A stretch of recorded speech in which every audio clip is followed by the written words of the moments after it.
Ladies, everybody stand up. We are here tonight on the show, and we are going to talk about the final game, Game 7 of Cavaliers Celtics. Oh my lord, like I expected. I previewed this a few weeks ago. I said, this series is going 7 games.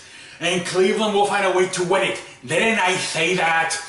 I am the man. I have told you day after day, I am the man. People need to respect me more. I said this series is probably going to go 7, and Cleveland's going to win it at the end. And exactly what happened. And then a few days ago, I said here's the same thing. Even though Cleveland has struggled going to the Celtics home floor, they will find a way in a very tight game to win Game 7. Didn't I say that too? When it was like 2-2, I think I said it. I was right. Tonight they went up there.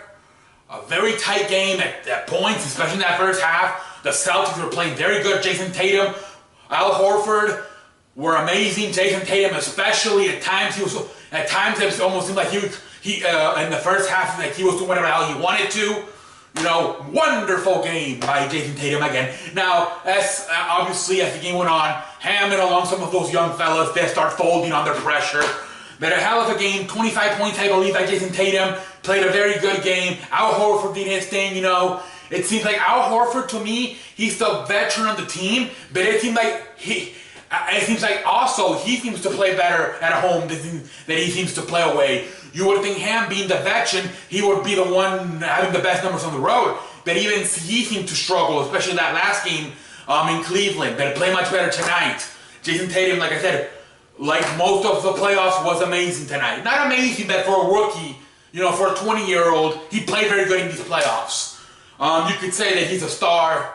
And I'm sorry, next year, what are you going to do? Because Jason Tatum was supposed to be part of the second unit.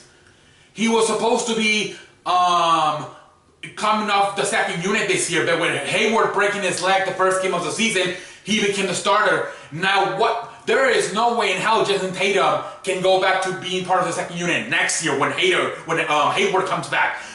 Brad Stevenson is going to have to figure some shit out. Maybe even possibly trade Hayward. Because, damn it, after the year Jason Tatum had, there is no way in hell you can put him on the second unit. Unless you can convince Hayward that because of this leg injury, he may not be the same player as he used to be. Tell him, hey, Hayward, maybe you're going to have to come off the second unit. Other than that, you might have to trade Hayward because there is no way in hell Jason Tatum, he was the best player in these playoffs. And to me, when Kyrie Irving was playing, Jason Tatum was the second best player. There is no way in hell you are going to make Jason Tatum next year when Hayward is back. You have Jason Tatum come off that second unit. You just cannot.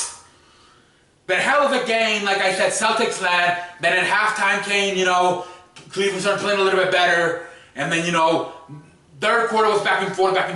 But then the fourth quarter, especially the last 5 minutes, Cleveland completely took over. LeBron James was amazing. He was amazing. Whether he was passing the basketball and creating plays or whether he was scoring, he was amazing. How about that block he had there? Who was it? Jaylen Brown? I forgot who it was. He was amazing. He really was. I was a little bit worried in the first half. He seemed like he got off to a little bit of a slow start. But then as the game went on, I believe he finished with 35 points. He was amazing tonight. Jeff Green, who had to replace Kevin Love in the starting lineup, was amazing with 19 points. He knocked some 3 shots down. He was amazing. Good game. Hell of respect for LeBron James. Entered his 9th finals. If you count the 2007 finals, all the way back in 11 years ago, it is now his 9th finals. Unbelievable. 9 finals for LeBron James. And with what other than Kevin Love, these players sucked ass. I'm sorry. But hell of an accomplishment by LeBron James. Hell of an accomplishment.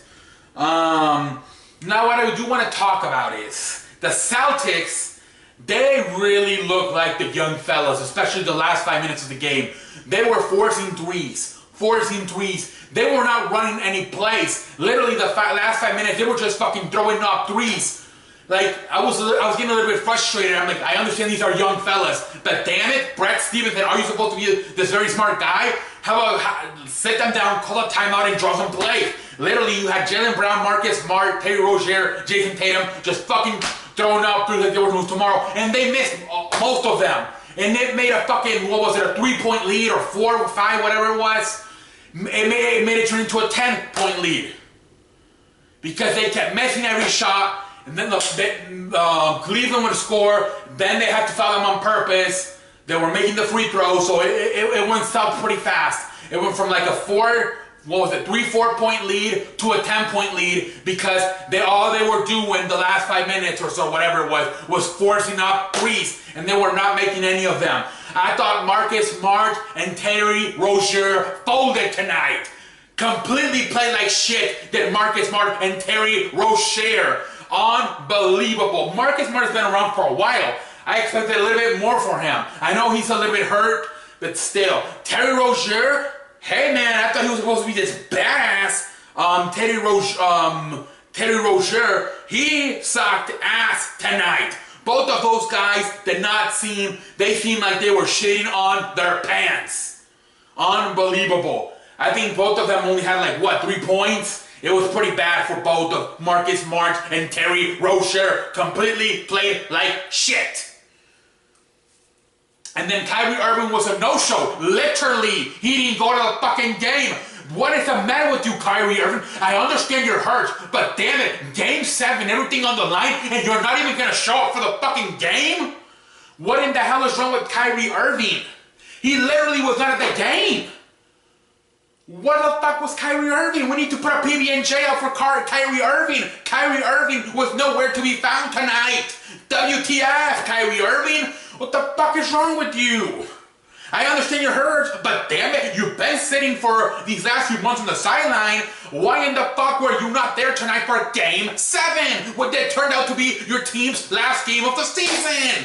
WTF is the matter with you, Kyrie Irving? Where the fuck were you? Nowhere to be found. Nowhere to be found with Kyrie Irving tonight. Well, see, he's hurt. Maybe he was getting some treatment. My ass, my Mexican ass. He was not getting any treatment. He's been there since he had his leg injury in March. Why the hell was Kyrie Irving not on that sideline tonight, supporting the team, helping them make adjustments during timeouts? Unbelievable. Totally unprofessional tonight by Kyrie Irving. I just cannot believe it. This man was not at the... Okay, the game was in Cleveland. He didn't like traveling. Damn it, the game was in Boston. Where the fuck were you, Kyrie Irving? Where was you? Where was you? Chilling back in Westview? What the fuck? Kyrie Irving should have been in that game. If you're going to be the leader, the face of this franchise, you need to show up. What would you... Okay, what would Kyrie Irving done if his team would have won? Excuse me, excuse me. What would Kyrie Irving done if his team won? Would have drove into the stadium and celebrated with them? Like, I guess he had a feeling that they were going to lose, but damn it, I don't care. You show up and be a professional as the leader in the face of that franchise. Unbelievable. Unbelievable. I cannot believe it. Chris Paul flew to San Francisco for the Warriors game. He was on fucking uniform. And Kyrie Irving, nowhere to be found in the stadium tonight. And a home game, not a road game. Oh my Lord. Okay, well, congratulations to Cleveland. Let's hope Houston wins tomorrow. We can get a competitive Cleveland-Houston finals. It would be a lot better for everybody. If we get Warriors again, oh my Lord, I am so tired of this shit. And like, last year they lost in 5. Now they don't even have Kyrie Irving. It's going to be terrible for Cleveland and they have to face the Warriors. Let's hope Houston finds a way to win tomorrow. Let's hope. Anyways, what else can I say but thank you? What else can I say but thank you? If you missed it a few days ago, well, was it Friday, I previewed at the end of the show, I previewed the Indy 500. I said Will Powers was going to win it, and Will Powers won it. Will Powers got to drink the milk tonight. I won. I continue to deliver on the show. Thank you very much, Ronald. He put me on the map list. He told me, what do you think is going to happen in the Indy 500? Who do you think is the favorite to win the Indy 500? And I said, I put my thinking cap on, and I went to work on the Indy 500, and I picked, you know what? I said even the guy who I was going to pick finished in second place. So if I would have picked him, he finished in second place. Edwards, yeah. So I would have won regardless, because I was either picking the guy who I picked, Will Power or Edward. Both of them won. I mean, I would have won either way because Edward finished in second place. And I'm saying pick Will Powers, and he finished first. Thank you very much. And then you guys were right. I have to give respect where money is due. Mari and Ronald were right. I said I would like to see Danica Patrick win. They were saying it may be her last race. And Ronald and Marty were like, no, Danica Patrick's gonna crash her car. And she did. Oh, those women. Was Danica Patrick driving and texting again? Oh, WTF, Danica Patrick. You need to stop driving and texting. Anyways, actually, oh my God, see? How about men, they text and drive too? Yes, obviously men do text and drive more. But all I see is women all the time texting and driving. Women always want to talk. They always want to know what is happening. They need to concentrate. They always want to multitask. You smell me? They need to concentrate on one thing. The road, right? Danica Patrick was probably driving and texting. She really was. Anyways, I want to say thank you to everybody on the show. Thank you for joining me. Tomorrow I will be here for the Houston Warriors game. Let me know in the comment section. Suggesting videos. Don't forget, if you have anything suggesting for me to react to, put it in the comment section. I reacted to the UFC top 10 UFC knockouts. Go check it out. It's only like 3 minutes. So while you're taking a shit, go watch it. Anyways, what else can I say but thank you? Tomorrow I will be back. We'll see what happens. But until next time, I am CE. I am the man that runs the place. I am as good as advertised. And until tomorrow, I will see you later. Oh my Lord. Then I have chicken Wild Wings diarrhea. Had 25 chicken Wild Wings tonight. I got diarrhea. You smell me? See ya.